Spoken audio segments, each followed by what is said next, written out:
Bienvenue sur Loup-Garou France. Quel plaisir de vous retrouver. Au moment où je parle, nous sommes le 25 février 2021. Donc, cette vidéo sortira bien plus tard. Et oui, parce que j'ai énormément de travail pour Loup-Garou France. Des témoignages, un travail afin de rassembler des récits qui me semblent être le plus authentique possible. Donc, on travaille aussi sur des reportages à venir, etc., etc. Tout ce qui sort sur la chaîne Loup-Garou France, tu vois, qui continue de prendre de l'ampleur. Merci pour votre fidélité. Merci de penser toujours au petit like qui va avec. Et bien sûr, merci à ceux qui partagent chaque vidéo et qui laissent des commentaires, et même parfois de très longs commentaires. Je les lis tous, hein, et je passe toujours vous laisser un petit cœur. Merci beaucoup à tous ceux qui prennent le temps de faire ces petites choses qui sont finalement grandes pour la chaîne, pour sa pérennité. Donc, bien sûr, hein, je le répète à chaque fois, mais participez à la hauteur de ce que vous pouvez, même 1 euro. On va pas aller bien loin avec 1 euro, mais bon, même 1 euro pour montrer, j'allais dire même votre bonne foi. Lorsqu'on me dit je te soutiens, ça me fait super plaisir, mais lorsqu'on met les actes aux paroles, ça me fait 10 fois plus plaisir et ça m'aide concrètement pour notamment les prochains reportages. Et oui, parce que ça demande beaucoup d'investissement, c'est du temps, voilà. Excusez-moi de le répéter, mais je suis obligé car malheureusement une minorité participe activement par la donation, par la participation active, et ça c'est bien dommage parce que ça me freine énormément dans les voyages que je compte réaliser pour vous. N'oubliez pas que c'est vous qui verrez les vidéos, hein. Donc, et c'est moi qui prends les risques. Les risques sur le terrain et les risques même dans le domaine public, hein, avec voilà, ce qu'on appelle les haters. On va donc, il y en a de plus en plus, quelque part c'est bon signe, tu me diras. Ça veut dire que la chaîne a un impact important, certes. Mais enfin bon, les modérateurs ont du boulot, hein. Salut les gars, les snipers je les appelle. Donc, on va appeler Mireille, voilà. Mireille qui a des trucs à nous raconter. Tu vas voir.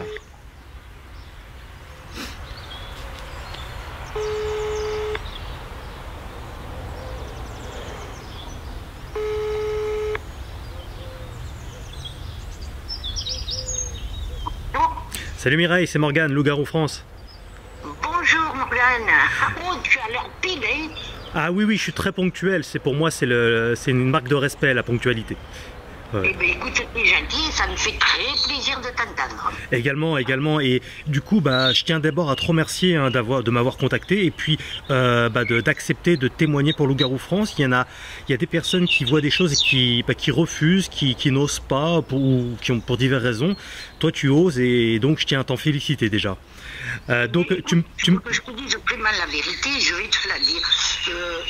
Vu ce que j'ai passé, je veux dire, c'est ma fille qui m'a incité à t'appeler. Ah ok, déjà. Bon, tu passeras le coucou de ma part. Voilà, parce que, bon, elle savait, j'avais raconté à elle et à mon mari, mais comme tout le monde, hein, comme tu viens de dire, je n'osais pas parler parce que, bon, déjà, ça s'était passé il y a très longtemps. Et puis quand ma fille, elle a tombé sur ta chaîne, hein, parce que, voilà, et elle me dit, maman, tu devrais quand même, ton expérience que tu as vécue, c'est pas des racontages, c'est la réalité, ce que tu as vécu. Moi, je pense que tu devrais quand même le raconter. Ça peut aider pour d'autres personnes pour découvrir des vérités qu'on ne connaît pas. Tout à fait, donc, absolument. Voilà, j'ai un peu hésité, c'est vrai. Et puis quand ton reportage est sorti sur Salazac, elle a fait tout de suite le rapprochement. Et oui. Et elle me dit, mais maman, c'est dans la forêt où tu m'as raconté ton histoire. Ben oui, j'ai dit oui, mais bon, voilà, c'était... J'avais cette fameuse crainte que j'avais de me faire passer pour une idiote. Hein, bien sûr. Alors, avant de commencer, tu me permets, lors de l'enregistrement, de t'appeler Mireille. Hein. Voilà, tu D'accord. peux m'appeler, c'est mon Très bien. prénom. Très bien. Alors, tu sais que je respecte énormément l'anonymat de chaque personne, c'est pour ça que je demande toujours l'autorisation. Alors, du coup, donc, alors, ce qui est extraordinaire, c'est que donc tu connais bien Salazac, et pour cause. Moi-même, j'ai vécu donc un phénomène. Il y a eu aussi un témoignage dans cette forêt de Salazac, et tu viens étayer un peu ce que nous avons vécu. Alors, je te laisse nous raconter cette histoire déjà. Et bien voilà, ça s'est passé, je ne cache pas, j'ai 66 ans, donc j'habite pas loin de Salazac, hein, je ne vais pas citer où j'habite, mais pas loin de Salazac, et mes parents à l'époque avaient une ferme, une propriété, hein, qui était pas loin donc de ce Salazac. Et comme nous étions des paysans, nous n'étions pas très riches. Et maman, pour combler, si tu veux, le revenu, avait pris des bêtes élevées, commandées. Et puis finalement, maman, elle avait pris 2 chèvres. Et c'est là où commence notre histoire. Donc elle avait pris 2 chèvres. Et ces 2 chèvres, arrivé le printemps, elle voulait des chevreaux. Mais comme nous n'avons pas à l'époque, nous n'avions pas de bouc, donc il y avait une personne qui avait des chèvres et qui avait une boucle. Mais par contre, cette personne se trouvait de l'autre côté de cette forêt que l'on nomme et que l'on nommait à l'époque la Boissonnade. Okay. Et qui fait partie de la commune de Saint-Julien-de-Pérolas, non de Salazac. Quoi qu'il en soit, à l'époque, maman, elle nous dit un jour, et nous on allait à l'école et on avait si tu veux, comment je peux te raconter ça, on avait un congé, c'était le jeudi qu'on n'allait pas à l'école. Et maman nous dit, tout simplement, bon les petits, vous prendrez les chèvres, vous les mènerez, c'est cette personne. Mais nous faisait partir, si tu veux, le matin vers on va dire 9h, 9h30 du matin, parce qu'il y avait quand même pas mal de kilomètres à faire à pied. Oui. Et justement, il fallait traverser cette fameuse forêt où tu as été enquêté, donc. Et c'est pour ça que je confirme ton enquête, parce que moi j'ai vécu, mais je te le raconte, brut de pomme, c'est-à-dire ce que moi j'ai vécu. Alors, raconte-nous. Donc, on prend les chèvres, nous voilà partis. Et on remonte la route comme si on montait à Salazac, hein. Mais arrivé à un certain moment, on arrive sur la gauche, il y a un relais qu'on appelait le relais des chasseurs. Oui. D'accord ?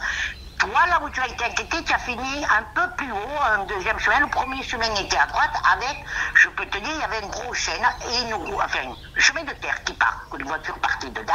Et toi, tu as été enquêté au deuxième qui y avait un peu plus loin. Et nous, on prenait le premier. Donc, à l'époque, je te dis, j'avais, allez, on va dire, au plus que je pouvais avoir, c'est 10 ans, 11 ans. Et on a mené dans nos chèvres. Donc, on traversait cette forêt qu'on avait déjà traversée bien des fois.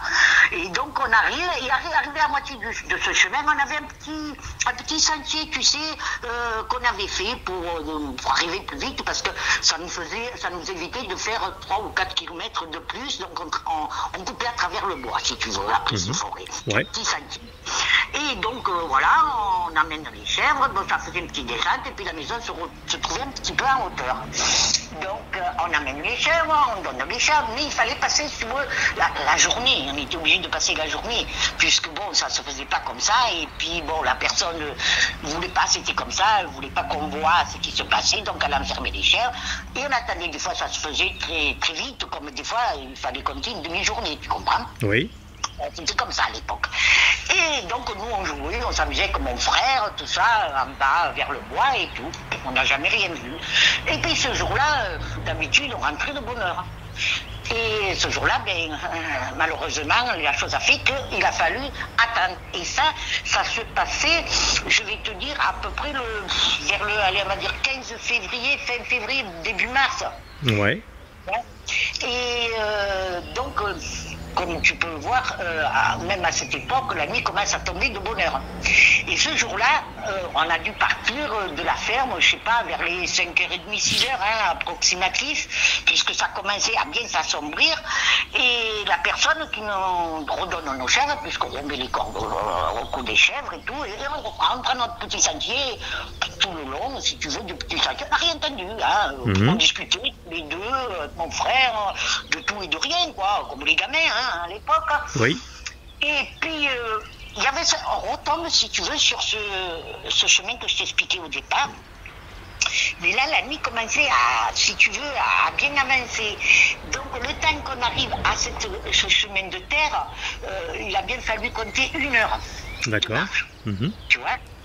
Et quand on est arrivé dans ce chemin que les voitures passaient, puisque ça desservait cette maison et d'autres maisons autour, on est arrivé là, on a finalement retourné comme si on retournait, tu sais, sur la route de Salazac. Oui. Mais tu sais, en rythme normal, avec nos chèvres, on avait des petites, on disait ça, des petites fraises, c'était des petits bâtons qu'on avait, tu sais, pour faire avancer les chèvres. Ouais. Et voilà, on y a marché. Et puis, un seul coup, on était chacun à droite et l'autre à gauche. Et on marchait dans ce chemin. Mais, tu vois, on voyait à peine, si tu veux, je sais pas comment t'expliquer, à peine marcher, tu vois. Mais comme nous, on avait tellement l'habitude de passer, si tu veux, à cet endroit, parce que c'était toutes les années pareil, et puis on y allait aux champignons, et puis, voilà, on connaissait bien l'endroit. Et on discutait avec mon frère, et puis d'un seul coup, moi j'avais une chèvre, elle était toute blanche, avec, tu sais, des cornes. Et puis je voyais, mon frère était 2-3 pas avant moi, et moi j'étais en retrait, si tu veux. Et donc moi je me trouvais exactement du côté droit. Oui. Lui se trouvait du côté gauche. Et bon, on avait les chèvres qui marchaient entre nous deux, quoi. Et puis à mon coup, ma chèvre, je sais pas pourquoi, comme jamais elle faisait ça, elle me tirait sur la corde et chaque fois, tu sais, elle se retournait derrière. Mais comme on ne voyait pas tellement bien, parce que je sais pas comment t'expliquer, tu sais que quand tu es dans le bois, ça fait plus sombre. Oui. Tu vois le ciel, mais si tu veux, ça faisait sombre en bas. Ouais. Et elle faisait que se retourner, 2 pas, et la chèvre se retournait. À mon coup, je dis à mon frère, je dis, mais qu'est-ce qu'elle a, cette chèvre? Je dis, c'est bizarre qu'elle fait que se retourner, comme ça, elle m'énerve, je lui dis. Et mon frère se retourne machinalement vers moi pour me dire, mais non, il n'y a rien. On voit rien, on avance, on fait encore 10 pas à peu près, 10-20 pas. Et puis la chèvre se retourne, mais là quand même, bizarrement, elle pivote sur elle-même, cette chèvre. Et elle m'entraîne bien sûr moi sur l'autre côté. Et beaucoup je vois que la chèvre, si tu veux, elle commence à faire, comme les béliers si tu veux, à faire une défense. Elle baissait la tête, prête, si tu veux, à se défendre. Tu vois, comme s'il y avait quelque chose devant elle. Mais dans le sens contraire de là où on allait. Donc, je dis, mais qu'est-ce que c'est? J'ai dit à mon frère, je ne vais pas citer son prénom, mais je dis à mon frère, mais il y a quelque chose, regarde, la chèvre, elle a vu quelque chose. Et en disant ça, il se retourne, il me regarde, il me dit, mais c'est quoi ce truc? Ben, je ne sais pas. Je lui dis, et on voyait, je vais te dire comment moi je l'ai vu, on voyait ce truc, c'était grand. Très grand. Déjà, nous, à l'époque, on n'était pas très grand, mais bon, on voyait ça énorme, si tu veux, foncé. Mais on n'arrivait pas vraiment à la définir. Mais on voyait que ça, si tu veux, il y avait un changement de position. Tu vois, on voyait légèrement que ça se changeait de position. Et la chèvre, toujours en défense, par contre. Et je dis, mais qu'est-ce que c'est ça? Alors, mais on n'a rien entendu par contre, hein. Ni craquement. C'était à combien de mètres environ? Pardon? C'était à combien de mètres environ? Oh, c'était pas très loin, mais pas très près non plus, ça faisait à peu près 400 mètres. Oui, d'accord. 400 mètres de nous, c'est pour ça que je pense que du fait que c'était pas très loin et pas très près, on arrivait à, si tu veux, à distinguer cette masse qui était sombre, parce que c'était vraiment... Mais moi, dans mon esprit de gamine, à l'époque, j'ai vu ça très grand, tu vois. Mais de me dire, je vais pas mentir, je vais pas te dire, oui, j'ai vu des oreilles, oui, j'ai vu des bras, oui, non, c'est faux. Je vais pas inventer. J'ai vu cette grosse masse, mais par contre, ce qu'on voyait, c'est que c'était quelque chose qui se tournait un coup à droite, un coup à gauche, mais très lentement, tu vois, c'était pas vif, si tu veux. Et ça revenait face à nous, quoi. Et ça restait immobile. Voilà, ça restait immobile jusqu'au moment où là, la chèvre, j'ai vu qu'elle voulait aller contre. Donc j'ai retenu ma chèvre pour pas qu'elle y aille. Et là, par contre, on a eu un grognement. Ah, je ne te dis pas le grognement. Tellement que ce grognement nous a percé, ça nous a... On a eu peur, ça nous a un petit peu figé sur place. Nous, mais par contre, la chèvre, ça l'a pas figé sur place, elle a eu peur. Et comment on tenait les cordes? Ben, les chèvres, il fallait tenir les cordes pour pas perdre les chèvres dans le bois. Donc, on a couru derrière les chèvres puisqu'elles nous entraînaient. Mais on voyait que les chèvres avaient peur. Et de là où on était, de l'endroit où on se trouvait, pour arriver jusque, je vais te dire, à la route de Salazac, il y avait à peu près encore 800-900 mètres. Oui. Pour amorcer la route qui montait sur Salazac. Mais malgré tout, on sentait qu'il y avait quelque chose derrière nous. Mais comme à l'époque, on n'avait pas de lampe, Ouais. comme toujours, parce que bon, déjà, mes parents pensaient qu'on allait rentrer de jour, donc il n'y avait pas l'utilité qu'on ait des lampes. Alors du fait, on s'est retrouvés qu'avec nos petits bâtons qu'on avait pour les chèvres, quoi. Ouais. On n'avait pas de lampe, on n'avait rien. Ce bruit ce grognement, est-ce que tu pourrais l'identifier identique à ce que on a vécu lors du reportage à Salazac et aussi à Nice d'ailleurs également? J'allais justement te le dire. C'était quelque chose qui ressemblait très très fort, puisque quand j'en ai reparlé à ma fille, j'ai dit, tu vois ce bruit que tu entends là? Eh bien c'est ça que j'ai entendu. Je suis très content de te l'entendre dire parce que tu sais, sur les réseaux sociaux il y a beaucoup de ce qu'on appelle ça des haters, des haineux qui viennent pour essayer de tenter de discerner la connerie, tu sais, en faisant croire que que c'est pas vrai, que j'ai fait un trucage, etc. Ah non, donc je peux confirmer à 100%, et je ne suis pas payé, et je suis pas, puisque je te contacte seulement aujourd'hui parce que c'est ma... Et tu vois ce grognement que tu as entendu là? Eh bien c'est exactement le même. Maman, elle me dit, j'ai dit, mais il n'y a pas de maman, je te dis que j'ai entendu, c'est exactement, et je peux le formuler devant n'importe qui, que c'est bien ce grognement qu'on a entendu.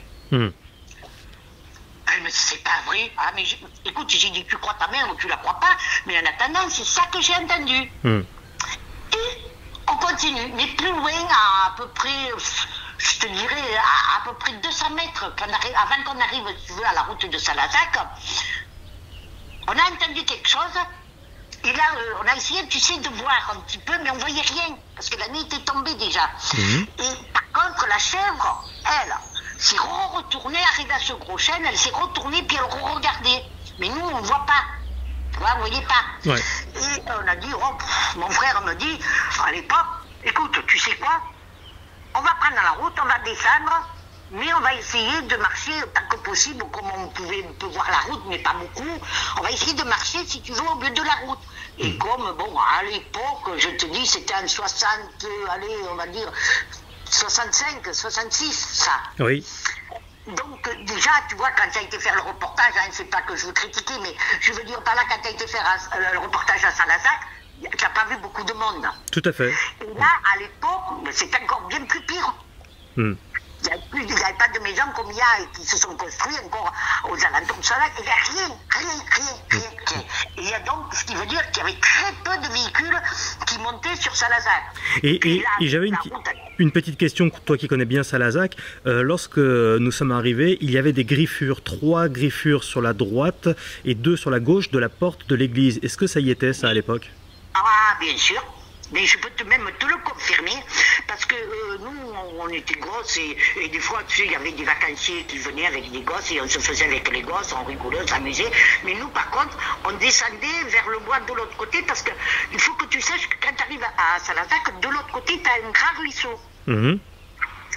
Et tu n'étais pas loin, finalement, de ce ruisseau, puisque il y a des sources que tu as dû certainement boire, et qui dépendent de ce fameux ruisseau qui donne sur Salazac. Mais ça monte très très très très loin. Ouais. Donc ça part du village de Saint-Jean-Pérolas, et ça remonte, ça va jusqu'à Salazac, il y a un ruisseau qui descend là, tout le long.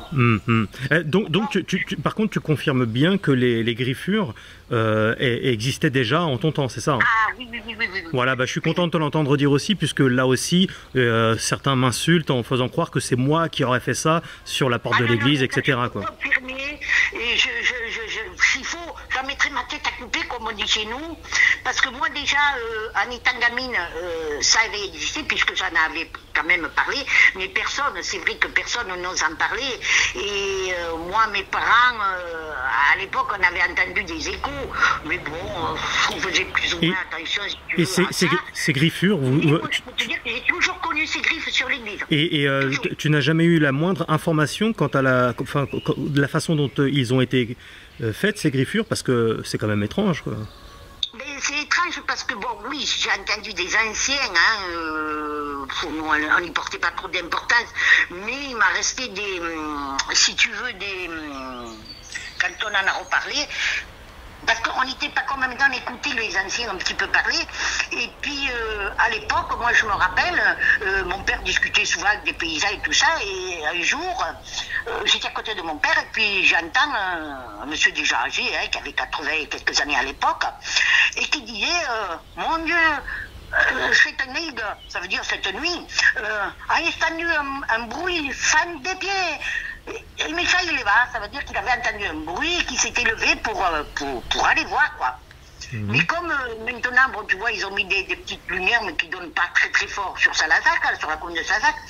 Et lui, il a dit, je me suis levé, a pris mon fusil, c'est-à-dire il s'est levé, il avait pris son fusil, et comme il avait 2-3 marches, ça faisait une petite terrasse, il a dit, il racontait à mon père, moi je fais que répéter ce que j'ai entendu, oui.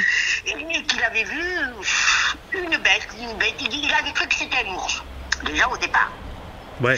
Et donc, c'était pas du tout un ours, puisque ça s'est dévoilé, c'est le dimanche, je crois, au matin, puisque c'était le dimanche matin, il faisait la messe à Salazac.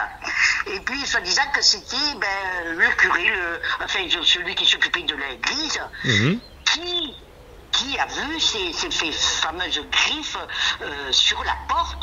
Et je te dis, ça date de... C'est pas quelque chose de maintenant. Déjà, à l'époque, il y avait ces fameuses griffes, quand nous, par curiosité, parce que tu sais, quand on entendait des histoires, il fallait qu'on aille voir. Et oui. Et effectivement, on a été voir, et les griffes, elles étaient bien. Bon, je suis très content de te l'entendre dire, et ça aussi, quoi, effectivement, car c'est bien factuel. Oui. C'est rien, puisqu'il y a beaucoup de gens que moi je connais et qui me connaissent, m'ont bien dit qu'il y avait des choses bizarres, mais que voilà, personne ne voulait en parler pour pas se faire passer, comme on dit, comme fou, quoi. Tout à fait. Oui, bien sûr. Donc, voilà, et j'en reviens donc, je peux te dire, et je te confirme encore, que je sais qu'il y a des choses bizarres qui se sont passées sur Salazac, mais quand tu es sur Salazac, que tu redescends de l'autre côté, tu arrives sur Goudal. Et là, c'est pareil, il y a une forêt qui est très très très dense, tu vois, c'est un bois, mais qui est très très à traverser, même en voiture. Ouais. Et il y a beaucoup de gens qui ont dit qu'ils avaient vu des choses, mais enfin bon, et c'est attenant, si tu veux, à Salazac. C'est attenant, mais de l'autre côté. Et sur l'autre côté encore, c'est encore un ruisseau, et là, ça correspond sur la commune, après de Saint-Pauli-de-Caisson, si tu veux, c'est un tout. Voilà. Ouais, tu connais bien le trajet. Ouais. J'en reviens à mon histoire. Ouais. Donc, on arrive sur la route, on descend avec nos chèvres au milieu de la route, tranquille, et puis on avait fait à peu près 10 mètres sur la route, quoi. Et puis un bon coup, on marchait l'un devant l'autre parce qu'on ne voulait pas marcher, si tu veux, sur les côtés, tellement qu'on avait peur. Alors on marchait au milieu de la route avec les chèvres. Ouais. Et un bon coup, à peu près 10 mètres que l'on avait fait, mon frère me dit, chut, tais-toi.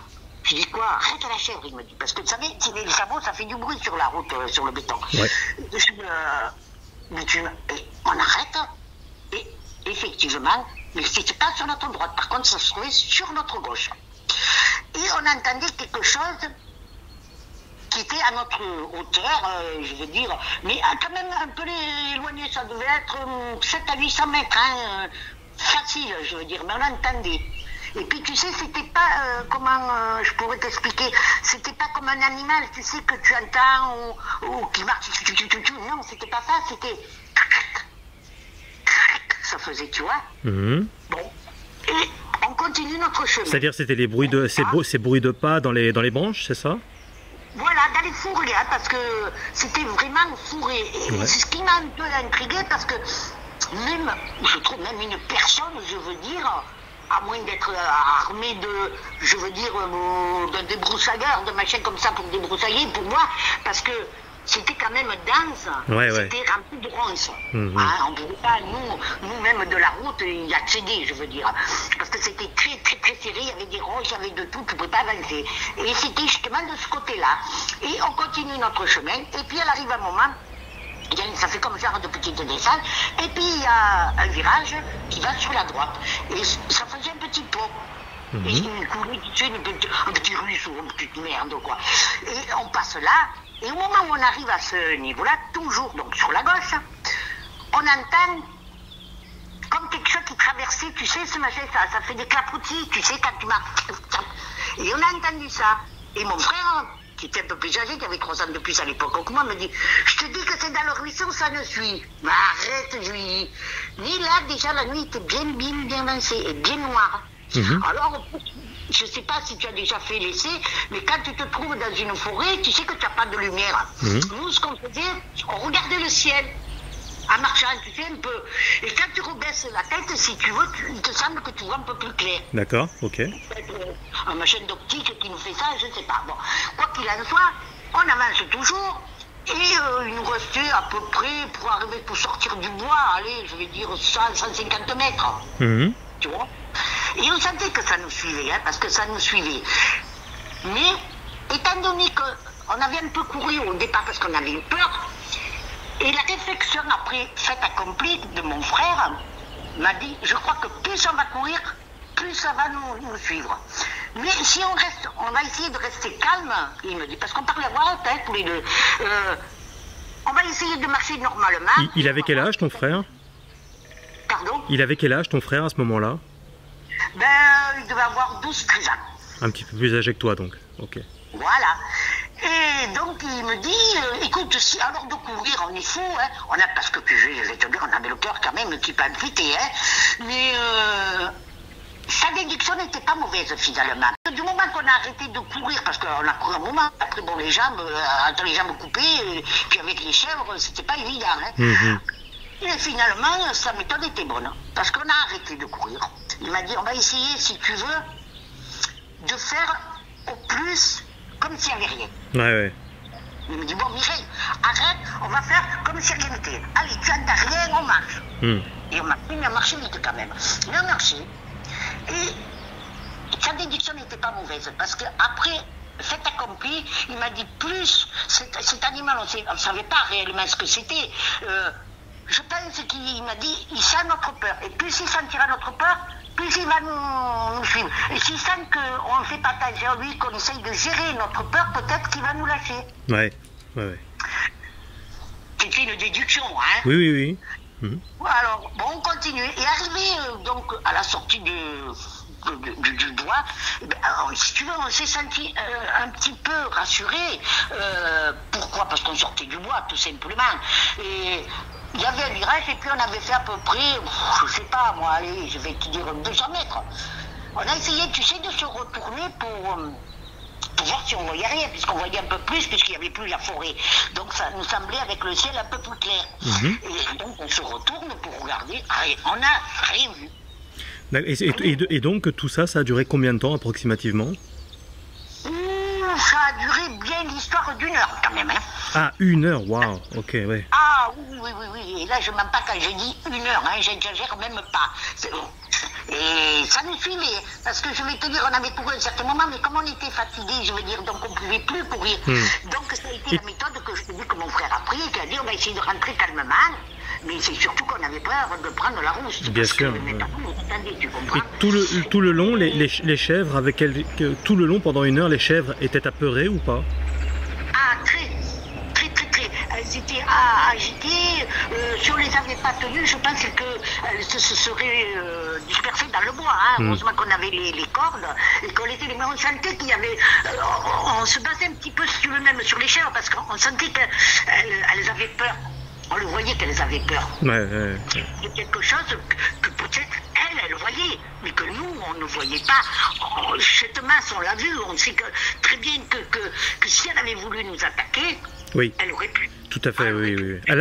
Les loups-garous attaquent très rarement les êtres humains. Enfin, en tout cas, de toute façon, s'il y en a qui ont été attaqués, ils ne sont plus là pour le dire, manifestement, parce que vu la créature que ça représente, mais c'est vrai que dans l'immense majorité des témoignages, elles s'attaquent beaucoup plus au bétail, aux chiens, aux poules, etc. Quoi. Voilà. Ouais.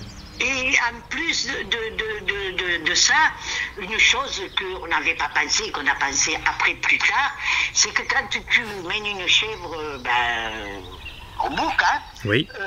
Ça dégage, si tu veux, ça te dégage une odeur très forte et très puissante, parce que tu sens le bouc, hein, il faut dire ce qu'il est, hein, c'est la nature, c'est comme ça, et ça sent très fort. Alors, on a cherché avec mon frère après, à analyser un petit peu les choses, de dire, est-ce que c'était pas cette odeur que cette bête avait sentie?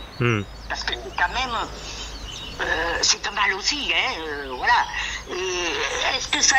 On ne sait pas, on a pensé ça, on a dit peut-être que c'est l'odeur, pourtant on y passait toutes les années, hein, et puis on y allait aux champignons, on n'y a jamais rien eu, mais je veux dire, il a fallu que cette année-là, et pourquoi cette année-là, on ne sait pas. Alors, on ne peut pas le définir. Oui. Mais bon, c'est arrivé, on avait déduit ça, que c'était peut-être l'odeur qui avait dégagé. Mais alors, te dire exactement, Morgane, si ça venait de la droite ou si ça venait de la gauche, je ne saurais pas te le dire. Nous, là où on a vu cette masse, elle s'est trouvée derrière nous et au milieu de cette route de campagne. Hein. Ça s'est trouvé là, commençait à arriver, on ne sait pas, puisque de toute manière, nous, on marchait, on discutait avec mon frère. Et donc on n'avait pas entendu de bruit. Donc qu'on comprenne bien, la masse noire, elle était au milieu de la route, derrière vous, c'est ça? Voilà, tout à fait, tout à fait. Là où ça nous a donné l'alerte, c'est la chèvre, puisque ça faisait au moins, je sais pas moi, 20 mètres que je voyais la chèvre, elle s'arrêtait. Et mon frère était un peu, je te dis, un peu plus loin que moi, un peu en avant, et elle s'arrêtait. Il y avait combien de chèvres? Il y en avait beaucoup? Deux. Oui, d'accord, ouais. Et donc cette créature était approximativement à 4-5 mètres, c'est ça? Voilà. Ah, on oui. n'était pas très loin, nous. C'est pour ça que je pense que du fait qu'elle n'était pas très loin, parce que si elle avait été plus loin, je pense, dans la nuit, on n'aurait pas pu peut-être voir, façon de dire, mais discerner, si tu veux, cette forme. Ouais, donc là, en l'occurrence, ça a été sur la route, et puis ensuite, plutôt dans les fourrés, du coup. Mais là, on était en plein milieu du bois quand ça s'est passé, hein. On n'était pas sur la route, on était sur un chemin de terre. D'accord, ouais. On était en plein milieu de la forêt de la Boissonnade. D'accord. En plein milieu. Et on revenait pour redescendre, pour aller chez nous, donc redescendre sur le village, mais de Saint-Julien. Et là, ça s'est passé en plein milieu du bois. Mais quand on est arrivé comme je te dis, sur la route, qu'on reprenait la route qui remontait sur Saint-Lazare, par contre, ça n'a pas sorti du bois, mais ça nous suivait, si tu veux, pour redescendre comme si on allait sur Saint-Jean-Pérolas. D'accord, très bien. Et alors, alors là, c'est pas toi qui as vécu cette aventure, mais une personne de ta famille qui, voilà, liée également au loup-garou. Est-ce que tu peux nous raconter cette histoire? Eh ben, oui, parce que ça s'est passé, c'est-à-dire que mon papa, à l'époque, on avait une propriété, plus bon, il travaillait dans une usine sur Bourg-Saint-Andéol. Et donc, à l'époque, il y avait les 3-8, hein, il faisait les 3-8 de poste, et il passait tous les jours, hein, sur cette route, c'est-à-dire que la route qui amène sur Saint-Marcel-la-Mèche et Bourg-Saint-Andéol. Voilà, donc tu as vu le témoignage aussi de Kevin. Ouais. Il m'a mis la bouche à l'oreille, c'est que quand j'ai entendu ton témoignage, ça m'a fait un déclic, parce qu'il y a des choses qui restent en toi, que tu bon voilà, mais tu n'en parles pas, quoi, je veux dire. Et ça m'a fait un déclic, je dis, mais bon sang, mon Dieu, mais de la manière qu'il a dit où ça se trouvait, parce que j'ai bien écouté où ça se trouvait, parce que je savais où mon père, déjà, et c'était mon père, ça s'était prononcé bien à la même endroit que la personne racontait. Ouais. Et là, ça m'a fait un déclic, et j'ai dit, bon sang, mais... Alors, qu'est-ce que ton père t'a raconté? Voilà. Et mon père, donc, allait travailler, donc il se levait vers les 3h, et 3h30 du matin, il prenait sa voiture, il avait une 2 chevaux à l'époque, et donc, de la maison à Bourg-Saint-Andéol, il faut compter 25-30 km, tu vois. Et donc, il faisait son trajet normalement, hein, comme tous les matins, mais par contre, c'était, je vais te dire, en plein hiver. Oui. Ça se passait en plein hiver. Et même que, bon, ma mère, elle lui disait toujours, fais attention, parce que quand tu arriveras vers la maison de repos, pourquoi on appelait cette maison la maison de repos? Parce que c'était un centre qui s'était monté dans des pins, là, pas loin du Rhône, donc. Et les gens venaient, qui avaient fait des dépressions, et qui là, et dans les pins, ils respiraient, il y avait des bancs, enfin, peu importe. Et mon père passait là-bas. Et cette maison, si tu veux, ce centre se trouve dans le virage. Et en haut, avant d'arriver, il y a une station-service. Et c'est bien ce qu'il a dit, que mon père allait prendre son essence tous les matins, ou quand il rentrait à 1h ou 2h de l'après-midi, il s'arrêtait pour prendre de l'essence. Elle s'appelle comment, cette station-service? Pardon? Tu te rappelles du nom de la station-service? Je sais plus si c'était le nom, il y avait un nom, c'était un nom d'essence. Je sais plus si c'était Esso ou Total à l'époque. Ouais, ça, en plus ça date. Ouais, d'accord. Voilà, ça date de très vieux. Et donc, papa prenait son essence là. Et donc il allait travailler le matin, il se levait de très bonne heure. Donc il prenait sa voiture, mais le temps qu'il arrive, si tu veux, à ce truc, ça devait être vers les 4 heures, 4h15, par là, je pense, du matin, tu vois. Mais comme, bon, cet endroit est réputé, si tu veux, quand il fait froid l'hiver, que ça gèle, que ça fait du verglas. Donc ma mère lui disait toujours, quand tu fais attention, quand tu arrives là-bas à la maison de repos, que c'est verglacé avec la 2 chevaux et tout ça. Bon, d'accord. Et ce jour-là, bon, il prend sa voiture, il s'en va travailler. Et puis, arrivé un moment, il dit, je passe la maison de repos, le premier virage, et après ça fait une petite, si tu veux, une petite ligne droite. Et après, tu as un autre virage, là où il y avait une décharge. À l'époque, c'était pas une déchetterie, hein. C'était une décharge publique que les gens vidaient leurs affaires dedans, quoi. Ouais. Mais c'était un petit peu, si tu veux, en contrebas de la route. Et mon père, tu sais que la 2 chevaux, ça éclaire quand même pas beaucoup. C'est pas comme les voitures de maintenant. Tout à fait. Ouais. Et donc, il descendait la descente, là. Et avant d'amorcer cette ligne un peu droite, là, il arrive, il voit, au moment où il arrive, il voit quelque chose qui était ni au bord du fossé, ni complètement sur la route. Mais quelque chose de très grand. Et il dit, mais qu'est-ce que c'est cette bête? D'où il le sort? Mais qu'est-ce que c'est cette affaire là au milieu? Et pour l'éviter, il a donné un coup de volant. Mais tu sais que là, 2 chevaux, ça bouge un petit peu. Et oui. Alors, il donne un coup de volant, et au moment où il arrive, si tu veux, à la hauteur, puisque, comme il disait, j'étais à peu près à 1 mètre quand même de lui, j'étais prêt. Je pense que s'il avait voulu, il aurait touché la voiture, quoi. Mais il a dit, et juste à ce moment-là, j'étais encramponné à mon volant. Je me suis baissé. J'ai regardé comme ça un peu en dessous, parce que, comme il disait, on avait le pare-brise qui était très petit de la 2 chevaux. C'était pas des grands pare-brise. Et il s'est baissé sur le volant comme ça pour regarder.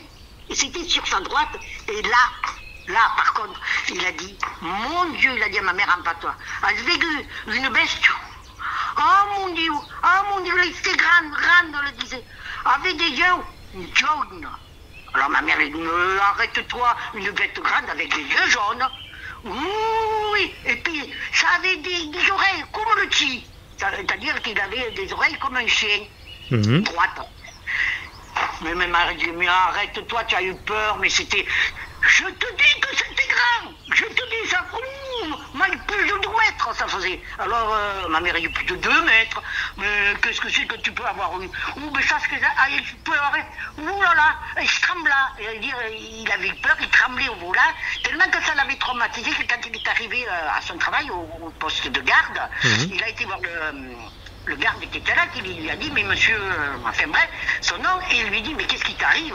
Et il lui dit, l'autre s'est mis à rire, mais ça avait traumatisé mon père. Et quand il est rentré, qu'il a raconté l'histoire à ma mère a dit, mais tu rigoles ou quoi?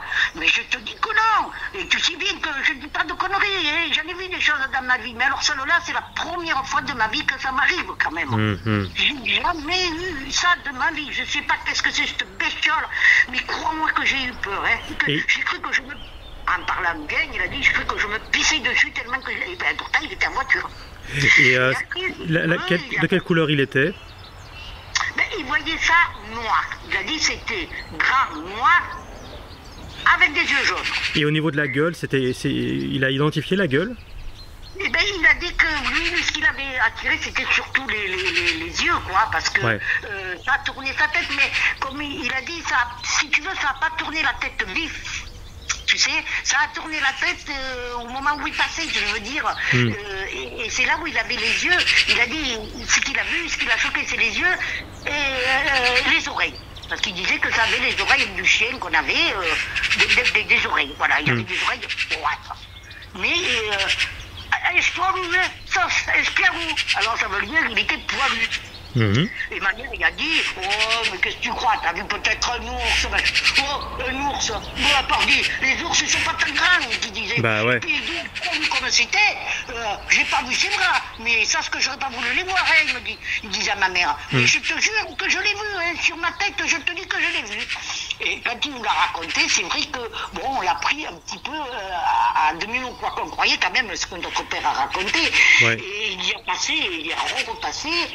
Mais comme il disait, chaque fois qu'il arrivait, si tu veux, à la maison de repos, il avait... comment dire ça? Il disait qu'il avait peur. Malgré tout, il y avait cette peur. Il disait que quand il arrivait, il accélérait pour passer vite. Parce qu'il avait peur de retomber sur cette bestiole. Parce que ma mère y avait dit, en plus pour arranger la chose, oh, mais si tu l'as vu, tu le reverras une autre fois, sûrement. Parce que s'il vient là, c'est d'être à son coin, cette bestiole doit venir là. Mais qu'est-ce que c'est? Mais qu'est-ce que ça peut être? Et ma mère, elle a dit, t'as qu'à le dire aux gendarmes, parce qu'on disait comme ça, les gendarmes. Oh, je peux pas aller voir les gendarmes, ils vont me prendre pour un talus. Du coup, il en a parlé uniquement à vous, quoi. La famille. Ouais. Voilà, la famille. C'est-à-dire à nous les enfants, quoi. Et bon, et quand tu as lu ton reportage, donc c'est à peu près à la même endroit où la personne t'a dit ce qui lui était arrivé. À part que c'était un peu plus loin vers cette maison qu'on appelait la maison de repos. Hein, et tu vas voir que si tu cherches à comprendre, et ce que je te dis c'est vrai, puisque ça on appelait la maison de repos. Et depuis tout ce temps-là que tu connais, que tu as vécu toi-même ce genre d'événement-là, que ton père a vécu ce type d'événement-là aussi, est-ce que tu as entendu des histoires un peu similaires dans la région? Quelques-unes, oui, quelques-unes. Déjà une autre expérience, parce que là où tu as été, par contre, dans le chemin, et tu verras, ça va aboutir sur autre chose, là où tu as été à enquêter, il y a un chemin, on dirait, qui va dans le bois, mais ça donne à des fermes qui sont derrière de là où tu as été. Ah, d'accord. Et là, il y a beaucoup de... Il y avait une ferme assez grande, et il y avait beaucoup de chiens. Donc, et c'est vrai que lui, il avait remarqué, parce que c'était un ami à moi, et il avait remarqué qu'arrivé à une certaine heure le soir, était comme hiver. Les chiens, ils aboyaient toute la journée, c'était la fête, mais arrivé le soir, à une certaine heure, même l'été, vers les 20h, 20h30, plus de chiens. Ouais. Plus de chiens. Les chiens se tiraient, les chiens n'aboyaient plus, puisque des fois, il les appelait pour leur donner la gamelle, ils sortaient même pas. Alors, ils trouvaient ça un petit peu bizarre, mais bon, ça n'a pas été plus loin, quoi, je veux dire. Et il me l'avait parlé. Et puis, un jour, comme moi, j'avais, à l'époque, après, c'était plus après, j'avais fait construire ma maison et je plantais des fleurs. Et un jour, je le vois, et puis je lui dis, oh, mais tiens, j'aurais bien aimé ramasser du mimosa, tu sais pas où il y en a. Alors, il me dit, oh, mais si tu vas à l'entrée de la boissonnade, donc, là où tu as été. Écoute bien l'histoire, et je peux confirmer. Je vais à peu près pareil, à peu près dans le coin, puisque quand on a regardé ton reportage, je disais à mon mari, tu vois là où il est là, hein, Morgane? Eh bien c'est là où je te dis. Et j'ai été un dimanche, il m'a dit, oh mais vas-y, un dimanche matin, tu verras, tu rentres dans le bois, mais il faut aller un peu loin dans le bois. Ouais, d'accord. Il me dit, et tu verras, ça fait comme un genre de clairière, il m'a dit. Et puis là, moi j'ai été promener, il y en a plein, là, tu peux en ramasser du muguet. Tu peux les arracher pour les planter autour de chez toi, quoi, pour avoir du muguet. Et qu'est-ce que je fais dimanche matin? Je prends ma voiture et je monte, et je vais voir, et je prends mon sac en plastique, et tu vois, j'ai même fait la remarque de dire, oh ben tiens, Morgane il s'est garé presque à la même place où moi je m'étais garé. D'accord. Tu vois comme les choses sont vraiment bizarres. Oui, tout à fait. Et je prends mon sac, je ferme ma voiture à clé, je prends mon sac. Moi, je suis né presque là-haut, j'avais 3 jours quand je suis arrivé là-haut, j'en ai 66, donc tu vois un peu. Donc je connais pas mal. Et je rentre dans le bois, mais tu sais, quand moi, je suis une personne qui part toujours toute seule. C'est mon défaut, je pars. Je rentre dans le bois, je dis, bon, mais où est-ce qu'il m'a dit que c'était... Ah, ben tiens, c'est là-bas plus loin. Ah, ben ça y est, je les vois, ça y est. Je me dis ça, mais tu sais, à haute voix. Ok. Et puis, bon, j'avais mon sac et mon petit couteau pour sortir mes plantes. Et je mets un genou, tu sais, comme on fait tous, par terre, pour prendre mes trucs, tout ça. Et puis, je devais en avoir pris peut-être 5 ou 6. Oh, j'ai dit, tiens, il y en a des autres un peu plus loin qui me semblent plus jolis, les plantes, je vais les avancer. Et j'avance. Et plus loin, je me baisse. Puis l'effet, tu sais, de me baisser, que j'en avais pris de plan, je me suis sentie bizarre. Je dis, tiens, je sais pas, je sentais comme quelque chose qui m'observait, tu vois. Et bien, en haute voix, toujours, je me dis, bon, Mireille, arrête d'halluciner, t'es pas un peu bête, toi, un peu sur les bords. Et en disant ça, tu sais, je lève quand même les yeux et je regarde devant moi, sur les côtés, à droite et à gauche. Ouais. Mais je sentais que j'étais observée. Et là, tu étais toute seule, hein, c'est ça?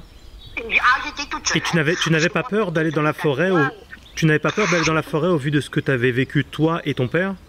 Eh bien, disons que j'ai fait un petit peu le rapprochement.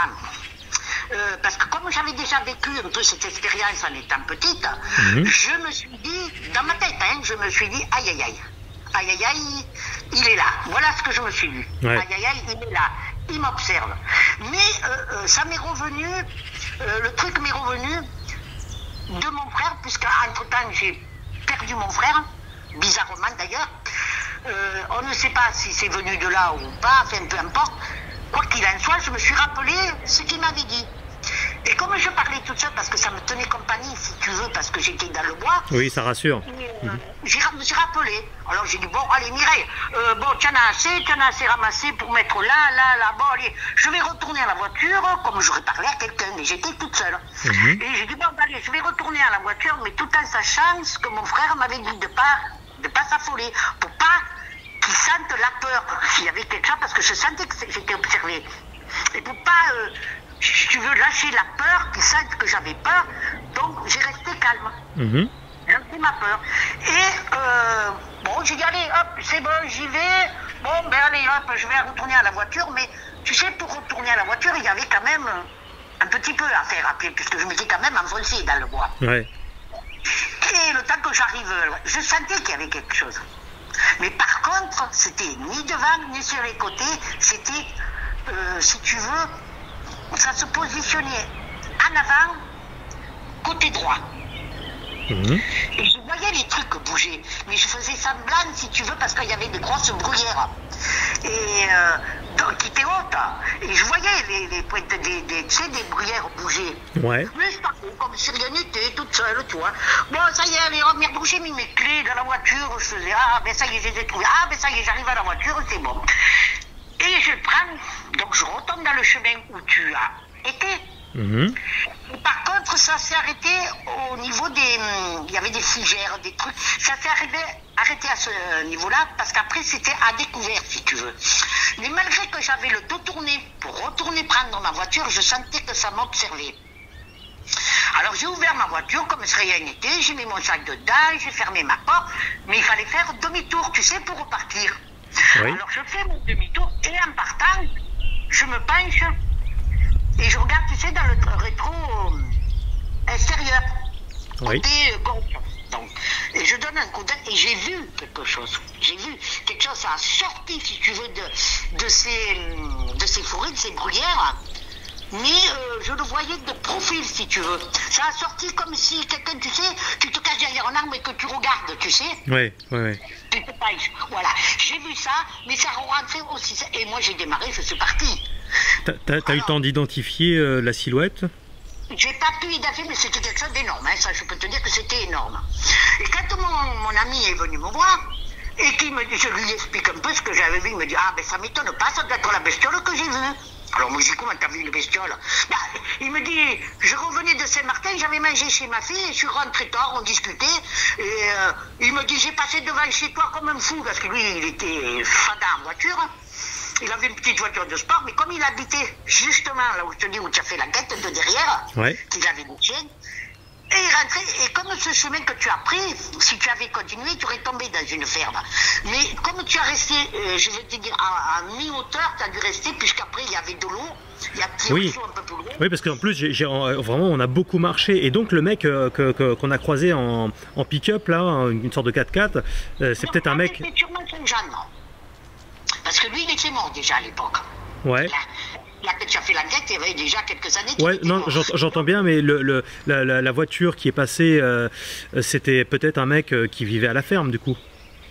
Non, non, non, parce qu'ils ont personne, il vit seul avec sa femme. Ah, d'accord. Et sa femme est coiffeuse, donc elle part le matin, elle rentre le soir, je vais te dire. Mais lui, il reste continuellement, si tu veux, à la ferme. Et ces fermiers-là, tu les connais? Tu ne sais pas s'ils ont eu des problèmes de disparition de bétail?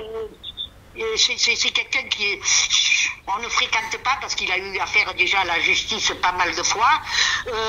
Donc personne, si tu veux, le fréquente. Mais d'accord. Il est un peu frappadingue. On va dire le mot frappadingue. D'accord, ok. Et qui rentre sur ses terres, c'est le fusil. Enfin bon, bref, un peu secoué dans la tête.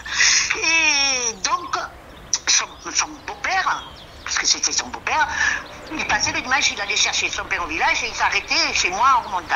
Et puis il me dit, alors t'as trouvé, t'es pas doué, ouais. Puis je lui explique. Et puis il me dit, oh putain, mais oh, c'est la bestiole que j'ai vue, ça. J'ai dit, quelle bestiole? Qu'est-ce que tu me racontes là? Alors il me dit, oh, l'autre fois, il y a un mois, j'ai été manger chez ma fille à Saint-Martin. Il me dit, je suis rentré tard, on a discuté, j'ai rentré tard, oh, j'ai dû passer devant chez toi. Il m'a dit, il doit être 2h, 2h30 le matin. Ah bon? J'ai dit ouais.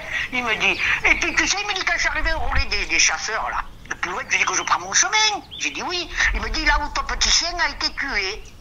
Oui, j'ai dit oui, au grand virage là, dans ton chemin, oui. Il me dit, oh putain, j'arrive là, il me dit, oh, j'étais fapadingue, il me dit, j'arrive là, il dit, au moment où je prends le virage, il me dit, oh putain, il me dit, je t'ai vu une putain de bête à traverser la route. Il me dit, mais quelque chose d'énorme. Hein. Il me dit, tu vois les ours?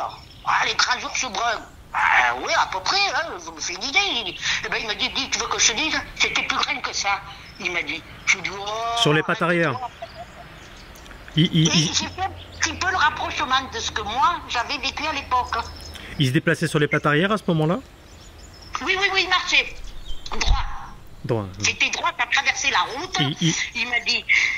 Mais bon, j'avais les phares, j'ai mis tout de suite un plein phare pour voir. Et là, par contre, il m'a dit ça avait une tête de chien. Là, il me l'a dit. Là, il m'a dit, je l'ai vu face, comme je te vois. Il me dit, avec les phares. Un canidé. Ça l'a ébloui. Et ça, il a tourné vite fait sur le côté. Et après, je l'ai vu que de dos. Mais là, il me dit, je te dis, ça avait une tête de chien. Mais c'était énorme. Il m'a dit, ce qu'il y a, c'est que c'était façon, il m'a dit, les cuisses en bas, c'était énorme. Ouais. Et de grandes épaules. Voilà ce qu'il m'a dit. Et c'est ce qu'il m'a dit au départ. Moi, j'ai dit, c'est un ours. Mais je ne voulais pas lui dire réellement ce que moi je pensais, parce que j'avais jamais dit, même à lui, ce que j'avais vécu, si tu veux. Ouais. Tout de suite, pour moi, dans ma tête, ça a flashé. Tu vois, ça, paf. Et du coup, j'ai dit, mon Dieu. Bon Dieu, mais c'est ça que tu avais vu. J'en suis sûr, parce qu'à l'époque, on n'a pas fait le rapprochement, quoi. Et puis, ces fameux grognements que j'ai entendus dans ton reportage, et que j'ai dit, mon Dieu, j'ai à ma fille, c'est ça. Et quand il m'a rapporté ça, j'ai fait le rapprochement, si tu veux, de dire, ben finalement, c'était ça. Donc, il a bien vu une tête de canidé, quoi. Après, ça... Oui. Ça faisait plus grosse, c'était une tête, mais plus grosse que le berger allemand. Ah oui. Beaucoup plus grosse. Il a dit, mais c'était costaud, hein.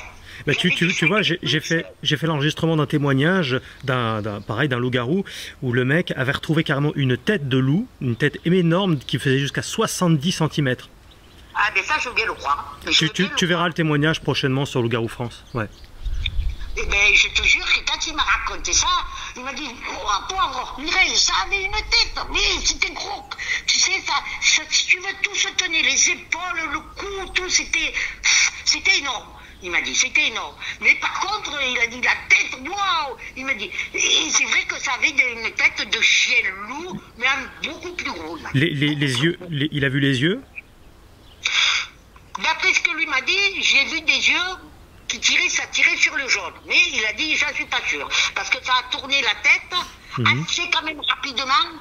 Et je me suis retrouvé, au moment où je passais, j'ai vu son dos, le dos, derrière. Et le dos était comment? Mais comme il y avait plus de lumière que la voiture était passée, il n'a pas pu me dire, définir, ça c'était poilu. Par contre, il a dit ça, au doigt avoir des poils. C'est pour ça qu'il avait confondu avec un ours. Le dos était arrondi? Eh bien, lui, il le voyait, la face s'est cassée vite. Ouais. Donc, pour lui, c'était droit. D'accord. Voilà, pour lui, c'était droit. Il ne voyait pas de bosse, il ne voyait rien. C'était quelque chose qui marchait sur ses pattes arrière. Et donc là, on est toujours dans la même région. Hein. Ah, toujours toujours dans la forêt de la Boissonnade, hein, parce que là où tu as été, c'était, je ne sais pas maintenant s'ils ont changé le nom, hein, c'est fort possible, mais moi à l'époque, c'était la forêt La Boissonnade. Oui. Et c'est dans cette forêt que je te dis qu'il y avait des chasseurs. À l'époque, on perdait des chiens parce qu'il faut faire très attention quand tu vas dans cette forêt, parce qu'il y a des trous de soufre. Et ces trous de soufre, si tu veux, c'était les anciens qui tiraient le soufre de là-dedans, de la terre, hein, qu'il y avait dedans, et dessous. Et il y a beaucoup de chasseurs qui ont perdu pas mal de chiens par rapport à ça quand ils allaient à la chasse, parce qu'il y a des trous qui se sont refermés complètement, mais il reste encore, je pense à l'époque qu'il reste encore, qui restent ouverts, mais qui sont recouverts, si tu veux, par la végétation, et quand les chasseurs, les chiens ne voyaient pas, hein, donc ils passaient dessus, et paf, ils tombaient dans le trou. C'est pour ça que je te disais bien avant, quand tu m'appelais, de te dire si tu retournes, de faire très attention si tu vas dans la forêt de là, la Boissonnade, de faire très attention où tu mets les pieds, parce que ça ne se voit pas à l'œil nu, ça ne se voit pas, hein. Oui, d'accord. Recouverte, mais tu vois, les chiens tombés, on ne pourrait jamais plus les récupérer. Hein, j'espère pouvoir y retourner. Après, c'est une question aussi de budget, hein. C'est quand même pas la porte d'à côté, c'est beaucoup de temps et d'investissement, mais j'espère pouvoir y retourner, donc tu fais bien de me le dire. Voilà.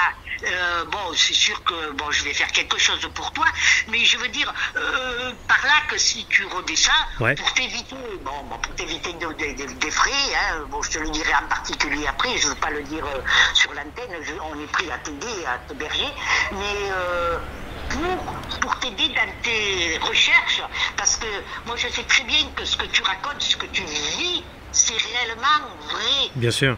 Comme bien d'autres enquêtes que tu dois faire, et que c'est vrai, parce que je l'ai vécu, je suis pas une merdeuse de 25 ans, 30 ans, je veux dire, j'ai vécu et je sais, et j'apprendrai jamais tout, parce que dans la vie, on ne peut pas tout savoir, hein, et même à mon âge.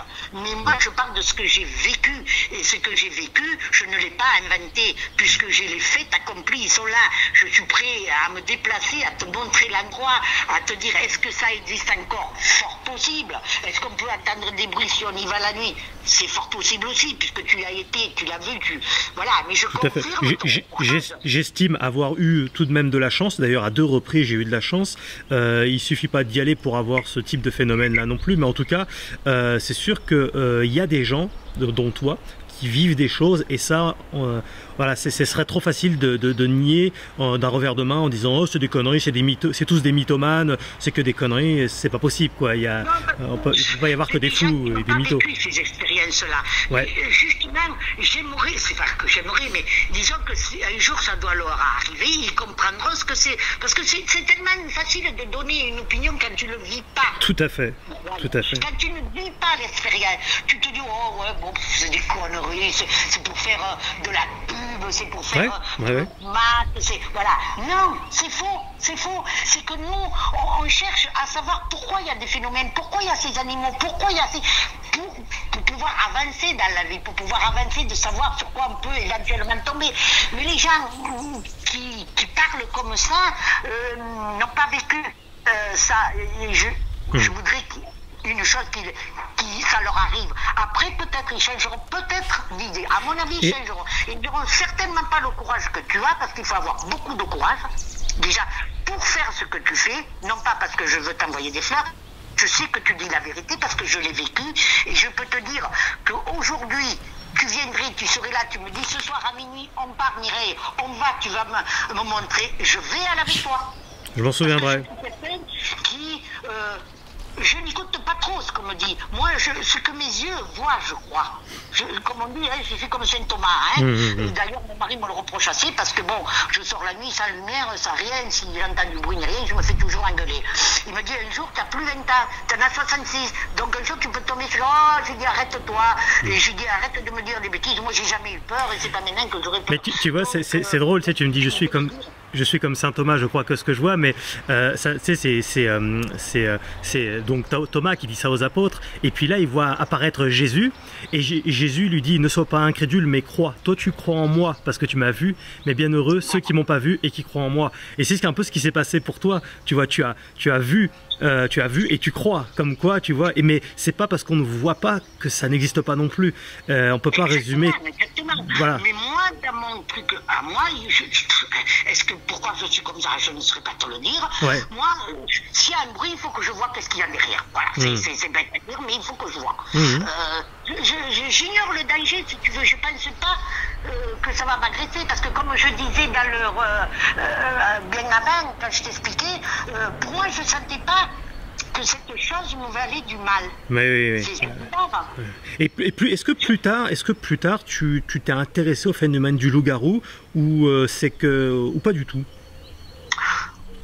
On va dire moyennement, parce que vu ce que j'avais passé et vu tout ce que j'ai pu entendre sur les loups-garous, d'abord au départ je n'y croyais pas, j'étais comme tout le monde, mais après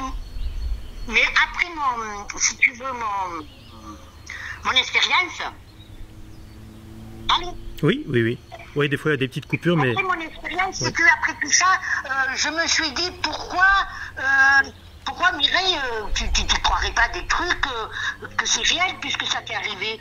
Bah ouais. Et quand je vois tout ça, si tu veux, se rajouter, je vois qu'il y a des choses que les gens disent, bon, enfin, je ne vais pas juger qui que ce soit, je ne suis pas là pour juger qui que ce soit, mais il y a des choses qui sont un peu perplexes sur leur reportage, parce que moi, c'est du brut de brut, je ne vais pas dire j'ai vu ça ou j'ai entendu ça, ou non, je dis ce que j'ai vécu, et il y a des choses sûrement que je dois oublier, des détails, puisque bon, depuis la date, il y a peut-être bien des choses que j'oublie, parce que bon, on ne se rappelle pas tout, mais je me rappelle la peur quand même que j'ai eue, et je peux dire que je l'ai vécu, on ne me l'a pas raconté.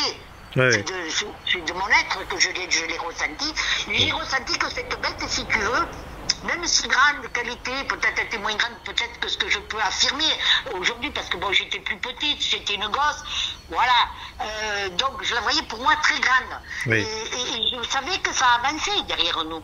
Parce que je le sentais par rapport à ma chèvre. Parce que ma chèvre le sentait. Peut-être les animaux ont plus de contact de ma chèvre avec d'autres animaux. De l'instinct, c'est de l'instinct. Mais bon, nous, on n'avait rien entendu. Je me répète, on n'avait rien entendu.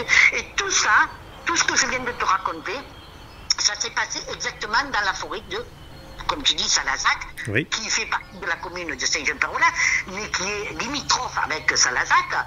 Et tout ça, ça se passe là. Bah écoute, j'espère cette année avoir l'occasion d'y retourner. Après, ça dépend, bon, encore une fois, bien sûr du budget, mais ça dépend aussi de la dictature sanitaire que nous sommes en train de vivre. Du coup, je peux être un petit peu limité sur certains points. Bon, mais de toute façon, je garde ton contact et puis je manquerai pas de te recontacter si j'ai l'occasion de revenir, parce que effectivement, il se passe bien des choses là-bas. Et après, voilà, encore une fois, il ne s'agit pas d'y aller pour avoir quelque chose. C'est vraiment au petit bonheur la chance, pour le coup. Moi, je suis prête, comme je te dis, de t'accompagner pour te prouver vraiment à l'endroit où ça s'est passé. Mais oui. Puisque c'est des choses que, bon, il y a eu des autres choses bien après. Mais bon, après, c'est des racontages. Mais moi, je parle de ce que moi, j'ai vécu. Ouais. Est-ce que ça y est encore? Fort possible, mais je pourrais te faire connaître des coins ou des endroits où à l'époque on allait ramasser des châtaignes et qu'on entendait, ou aux champignons, des choses qui étaient un petit peu bizarres. Mais je peux t'amener toujours sur ces endroits et te les faire. Tout à fait, ça sera l'occasion de justement de témoigner encore une fois, mais cette fois-ci sur les lieux directement. Est-ce que tu as vu le témoignage justement lié au loup-garou de Salazac, je me souviens plus le prénom, je crois que c'est Kevin, qui avait qui était sorti étant gamin avec l'un de ses camarades et qui avait vu un loup-garou en pleine forêt. Oui, mais ça, tu l'as vu? Moi, je m'inquiète parce que c'est des choses que si ça s'était pas passé dans la forêt où je connais, j'aurais peut-être pas douté. J'aurais pas douté parce que je me serais dit c'est arrivé là, ça peut arriver de partout. Mais entendre plus que là, ça s'est passé exactement dans la forêt où je connais par cœur. Donc je savais très bien que les reportages que tu avais faits, c'était réel. Et je peux toujours confirmer et de dire et de répéter que ce que tu as vu, de ce que tu as à l'église, de ce que tu as vécu dans la forêt, je l'ai vécu quelques années beaucoup plus ample. Tu ne devais pas être né à l'époque, mais nous, je l'ai vécu parce que j'étais gamine. Donc ça correspond un petit peu à tes recherches que tu fais.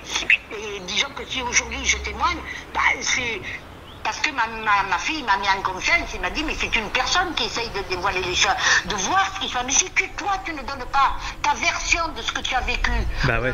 On ne saura jamais de savoir. Donc, essaie, maman, de le contacter et de lui dire. Mais j'ai dit, il va se foutre de moi, il va croire que j'ai une vanne. Mais non, maman, elle me dit, c'est une personne sérieuse. S'il est venu à Saint-Lazare, c'est que quelqu'un l'a contacté, c'est qu'il a eu déjà. Oui. C'est ce que tu as vécu à peu près. Oui, bah, d'ailleurs, je t'enverrai la vidéo. Je t'enverrai la vidéo parce que c'est justement, il y a eu un témoin, quand il était gamin, il a vu aussi un loup-garou. Tu verras, je t'enverrai la vidéo par mail. Et oui, donc oui, effectivement, c'est super que tu témoignes parce que malheureusement, il y a aussi une petite catégorie qui refuse, soit parce que tout simplement ils m'aiment pas pour X raisons, ou soit parce qu'ils sont trop timides ou autres, alors que pourtant ils sont totalement anonymes. Hein. Je conserve toujours l'anonymat des témoins s'ils le veulent. Je fais un travail professionnel, je suis pas là en train de m'amuser à dénoncer les gens, ça n'a aucun sens, quoi. Donc, je pense que tu aurais certainement autre chose à faire. Bah oui. Que de juger les gens, hein, parce que bon, on juge personne, la vie c'est comme ça, mais je veux dire par là que ceux qui disent que c'est des conneries, que si, que mi, c'est parce qu'ils ne l'ont pas vécu. Ouais, tout à fait. Que je leur souhaiterais qu'ils le vivent un jour et que cela arrive, peut-être que là, ils réfléchiraient à deux fois ce qu'ils disent, parce qu'on n'avance pas une chose qu'on ne connaît pas ou qu'on ne sait pas, à dire, bon ben je sais pas, oui, c'est peut-être vrai, mais bon voilà, moi je sais pas, je l'ai pas vécu, mais je m'avancerai jamais à dire, c'est faux, c'est des conneries, non. Ça c'est déjà, pour moi, il leur manque un petit peu quelque chose, d'une intelligence, quelque chose, parce que dans la vie, dans ce monde, on ne sait pas ce que la vie Bien sûr. Oh oui, on appelle ça, oui, tout simplement de l'ouverture d'esprit, d'être un petit peu moins nombriliste et de s'imaginer qu'on connaît tout et que même la science ne connaît pas tout, loin de là même. Donc je crois qu'il faut être tout simplement humble. Oui. Je crois, Morgane, que même on sera parti, qu'il reste toujours ces choses. Mais si personne cherche, comme toi, à l'approfondir, à savoir un petit peu et laisser des suites. Alors, aux États-Unis, il y a quelques chercheurs. Bon, il y a des youtubeurs qui font des vidéos à gauche, à droite sur ces sujets-là, mais une véritable enquête comme je fais, en France, dans le monde francophone, il n'y en a pas, mais il y en a aux États-Unis, quelques-uns. Il y en a quelques-uns aux États-Unis et je pourrais t'envoyer aussi. Bon, après, c'est en anglais, je ne sais pas si tu parles anglais.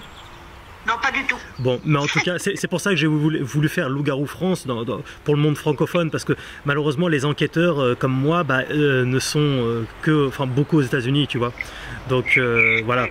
Mais on a un sérieux travail à faire sur le terrain et puis on le fait. Voilà. Oui, voilà.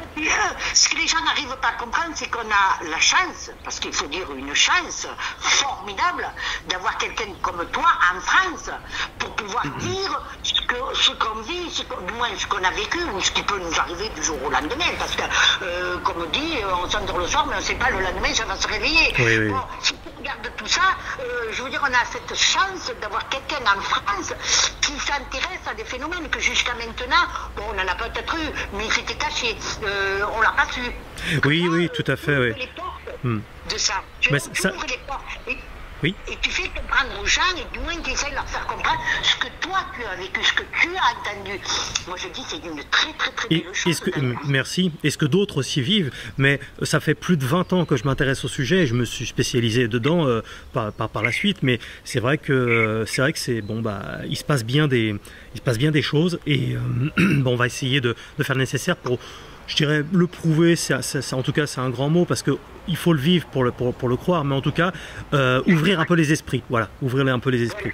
Mais tu sais, les gens maintenant, l'esprit l'ouvre, mais sur autre chose, mais pas sur oui. Parce que les gens sont devenus personnels, je veux oui. dire. C'est plus comme avant. Nous, avant, moi je suis fille de paysan, je veux dire, bon, à l'époque on n'avait pas de télé, hein, moi je te le dis franchement, en 1965, on n'avait pas de télé, on n'avait pas de téléphone, on n'avait pas de portable, ni même de téléphone fixe, hein, on avait le téléphone d'une cabine publique qui était à plus d'1 kilomètre, donc on ne pouvait pas se contacter, même ma mère ne pouvait pas nous contacter pour savoir ce qu'on faisait, puisque quand on l'a dit à nos parents, on nous a mis sur le dos, moi et mon frère, on nous a mis sur le dos que, on avait raconté une histoire pour dire c'était une excuse pour arriver en retard. Ouais, d'accord. Ouais. Voilà. Mais on n'avait pas de téléphone, c'était la personne qui venait 2 ou 3 jours après, passer chez ma mère pour savoir si on était bien rentré, tout ça. Mais ma mère l'a jamais dit, si tu veux. Ouais, d'accord. Parce qu'elle pensait qu'on avait raconté une bêtise, si tu veux, pour dire qu'on arrivait en temps pour pas se faire, se faire gronder, quoi. Voilà, bien sûr. En gros, je sais pas.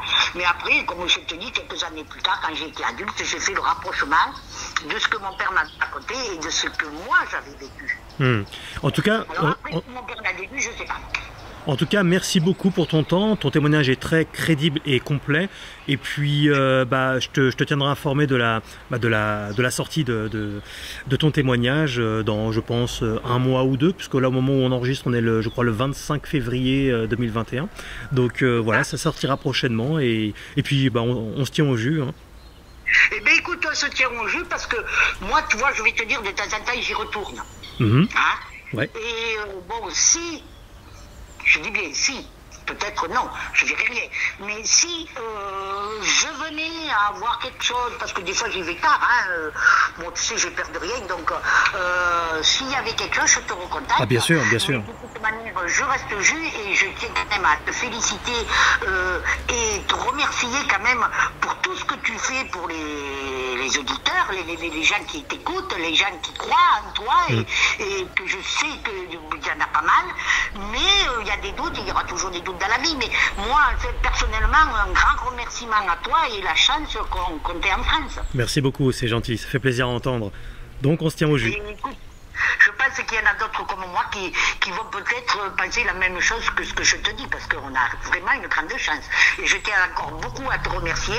Et tu sais que si tu descends, je suis prêt, comme je te dis, à t'héberger et à manger avec nous en famille. Super. Comme si on était une famille, voilà, tout simplement. Je te remercie et puis je m'en souviendrai. Eh bien écoute, à bientôt alors. Je te souhaite une bonne continuation. Merci. Et fais-moi encore beaucoup de reportages parce que je suis tout à fait pendu à tes reportages pour voir un petit peu ce que tu arrives à découvrir. Ah bah tu vas voir, il y a plein de témoignages qui arrivent et tout ça, je pense que ça va vraiment t'enchanter. Merci beaucoup. Écoute, je te remercie, je te souhaite une très très bonne journée et bonne continuation à toi Morgane. Également, merci. Bonne journée, à bientôt. Bientôt, au revoir. Super sympa, hein, Mireille. J'espère que ça vous a intéressé. En tout cas, si vous êtes encore là, c'est que je pense que ça a dû vous intéresser, à moins que vous ayez un problème psychologique. Voilà, on continue l'aventure. Moi, de mon côté, je vais passer au montage. Et donc, tu sais comment me soutenir, je le répète, un petit like minimum, un partage, un commentaire pour me dire ce que tu en penses. Et puis je suis très heureux d'ailleurs qu'elle étaye un peu ce que j'ai vécu et ce que d'autres personnes vivent, parce que à force, en se faisant insulter de fakers ou de je ne sais quoi, mélangeant un peu ce que mon travail à la base de cinéaste, etc., où j'ai toujours expliqué, j'ai toujours fait du reportage, j'ai fait un reportage sur le magnétisme, j'ai fait un reportage sur le catch, j'ai fait un reportage sur la théologie, etc., etc. Enfin bref, sur les gilets jaunes à l'époque, j'ai fait plein de reportages, donc le reportage, c'est pas nouveau pour moi. Et on va continuer grâce à vous, hein, tout simplement, et notamment grâce aux tipeurs. Donc, merci pour votre soutien. Et puis, si vous-même, vous avez ou vous pensez avoir vécu quelque chose, écrivez-moi loup-garou-france@gmail.com. Envoyez-moi votre numéro de téléphone, votre récit dans les grandes lignes, et puis on verra ce qu'on peut faire. Donc il n'y a qu'une adresse, loup-garou-france@gmail.com. On a aussi le Facebook, Loup-garou France, il n'y en a qu'un seul. Les liens sont dans la description, c'est aussi simple que ça. Voilà, tu peux t'abonner et comme ça tu es averti de certaines informations, des vidéos qui sortent. Voilà, donc et puis n'oubliez pas de vous abonner à la chaîne YouTube. Ça fait beaucoup de choses à faire, je sais, mais quand on soutient, on soutient. Merci beaucoup à vous, vous étiez sur Loup-garou France.